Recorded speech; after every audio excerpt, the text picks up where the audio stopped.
Hello everyone, ఈరోజు sun rise మాత్రం చాలా స్పెషల్ బికాస్ ఈరోజు రథ సప్తమి.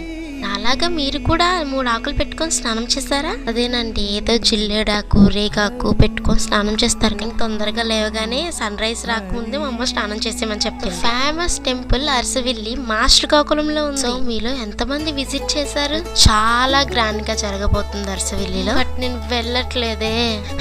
ఏం చేస్తాం, సర్లేండి. మొన్న ఆనియన్స్ కొన్నప్పుడు ఈ స్ప్రౌట్స్ వచ్చేసాయన్నమాట. సిందేగా మనం ఏది వేస్ట్ చేయం. సో ఒక 6-7 అట్లుంటే తెచ్చేసాను. నాకు అర్థం కాదు, ఇప్పుడు ఉల్లిపాయలు ఆడితే ఉల్లికూర వస్తుంది, అది తీసేస్తాం. మరి ఉల్లిపాయలు ఇది కొంచెం పెద్దగా అయ్యాక కింద కాస్తాయా, లేదంటే సపరేట్ సీడ్స్ ఉంటాయా? నాకు నిజంగా తెలియదు guys. Please if you guys know let me know in comments. Pot ఉంటే ఆ పాట్లో ఆల్రెడీ ప్లాంట్ ఉంది, చుట్టూ పెట్టేశాను. చూడండి డేస్కి ఇది పెద్దగా అవుతాయో. ఒకవేళ ఈ రీల్స్ శ్రీకాకుళం వాళ్ళు చూస్తుంటే ఎంతమంది అరసవిల్లి విజిట్ చేశారు? బ్యూటిఫుల్ డ్రోన్ షూట్స్ అన్ని జరుగుతున్నాయి. ఎంతమంది విజిట్ చేశారో కమెంట్ చేయండి. అందరూ be ready for this summer. గట్టిగా ఉండబోతుంది. Okay bye.